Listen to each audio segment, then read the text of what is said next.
지금 맨해튼의 심장구에서 정말 엄청난 변화가 일어나고 있습니다. 팬데믹이 남긴 거대한 유산이죠. 바로 텅 비어버린 오피스 타워들이 이제 완전히 새로운 모습으로 다시 태어나고 있다는 건데요. 오늘은 오피스의 시대가 저물고 자산의 새로운 시대가 어떻게 열리고 있는지, 그리고 이 거대한 흐름이 과연 우리에겐 무엇을 의미하는지 한번 깊이 들여다보겠습니다. 오늘 저희가 깊이 파고들 내용은요, 바로 이 분야의 최고 전문가시죠. 대한민국 1위 중소형 빌딩 자산관리 기업 글로벌 PMC의 김영남 대표님 칼럼을 바탕으로 합니다. 전문가의 날카로운 시선으로 뉴욕에서 벌어지고 있는 이 거대한 흐름을 명확하게 한번 짚어보겠습니다. 네, 오늘 이야기는 바로 이 질문에서 시작합니다.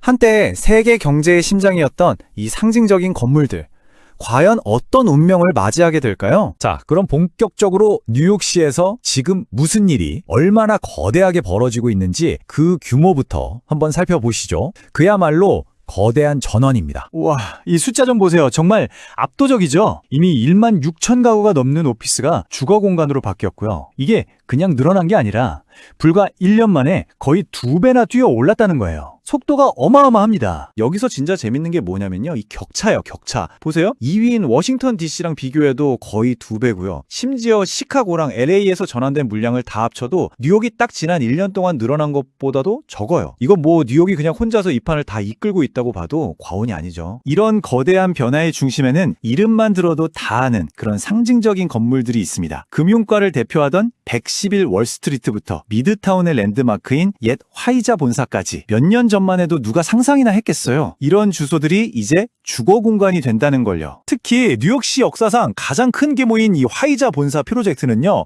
그냥 우리 이렇게 할 겁니다 하는 계획 수준이 아니에요. 타임라인 보시면 아시겠지만 이미 공사가 한창입니다. 2026년에서 27년이면 완공을 목표로 하고 있으니 이건 지금 눈앞에서 벌어지고 있는 현실이라는 거죠. 아니 도대체 왜 이런 일이 벌어지는 걸까요? 뭐가 이런 엄청난 변화를 만들어내고 있는 걸까요? 여기에는 진짜 마치 영화처럼 세 가지 요인이 완벽한 폭풍처럼 동시에 몰아쳤습니다. 자, 보세요. 팬데믹 때문에 재택근무가 늘면서 사무실은 텅텅 비었죠. 그런데 금리는 막 오르니까 건물주 입장에서는 빈 건물을 그냥 들고 있는 것만으로도 이자 부담이 엄청났던 거예요. 근데 또 신기한 건 사무실은 비어도 도심에 살고 싶어 하는 사람들은 그 어느 때보다 많았다는 거죠. 이 세 가지가 딱 맞물리면서 건물주들한테 오피스를 주거로 바꾸는 건 이제 선택이 아니라 살아남기 위한 유일한 길이 되어버린 겁니다. 자, 그럼 이거 주택난도 해결하고 완전 좋은 거 아니야? 싶으시죠? 근데요, 현실은 생각보다 훨씬 복잡합니다. 이 현상의 뒷면을 한번 들여다볼게요. 아니 왜 그럴까요? 생각해보세요. 원래 사무실로 쓰던 뻥 뚫린 공간을 집으로 만들려면 이걸 다 일일이 쪼개야 하죠. 건물 한가운데까지 상하수도관을 다 끌어와야 하죠. 심지어 빛도 안 들어오던 벽에 창문까지 새로 내야 해요. 이러다 보니 배보다 배꼽이 더 커지는 거죠. 거의 새로 짓는 거나 마찬가지인 거예요. 바로 이 지점입니다. 이 슬라이드가 이 상황의 아이러니를 정말 정확하게 보여주는데요. 기대는 이제 집 없는 서민들도 도심에 살 수 있겠구나 였는데 현실은 완전히 다른 방향으로, 즉 고소득층을 위한 또 하나의 럭셔리 시장이 만들어지고 있다는 거죠. 핵심은 결국 돈이에요, 돈.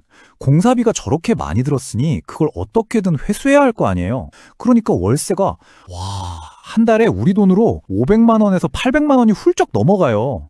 이건 뭐 진짜 집이 필요한 사람들은 쳐다도 볼 수 없는 가격인 거죠. 자, 그럼 이런 생각이 들죠. 아니, 그럼 평범한 사람들을 위한 것도 아니면 이 비슷한 아파트들이 도대체 무슨 의미가 있는 걸까? 이 흐름이 도시를 어떻게 바꾸고 있는지 그 진짜 의미를 좀 파고 들어가 보겠습니다. 이걸 이해하려면 적응적 재사용이라는 개념을 먼저 알아야 하는데요. 어려운 말 같지만 간단해요. 낡은 건물을 부수지 않고 그 역사적인 특징은 살리면서 새로운 쓰임새를 찾아주는 거예요. 뉴욕에서는 이게 오피스뿐만 아니라 낡은 호텔이나 창고 같은 모든 건물에서 일어나는 도시 전체의 큰 흐름인 거죠. 그래서 이 현상이 시장에 두 가지 아주 중요한 영향을 미치고 있습니다. 첫째는 텅 비어서 가치가 계속 떨어지던 오피스 시장에 일단 급한 불은 꺼주는 역할을 하고요. 둘째는 이게 더 중요한데 도시의 DNA 자체를 바꾸고 있다는 거예요. 예정엔 아침에 출근해 다가 저녁 되면 텅 비던 업무지구가 이제는 밤낮 없이 사람이 사는 24시간 활기찬 동네로 완전히 탈바꿈하고 있는 겁니다. 자, 근데요, 이 이야기가 그냥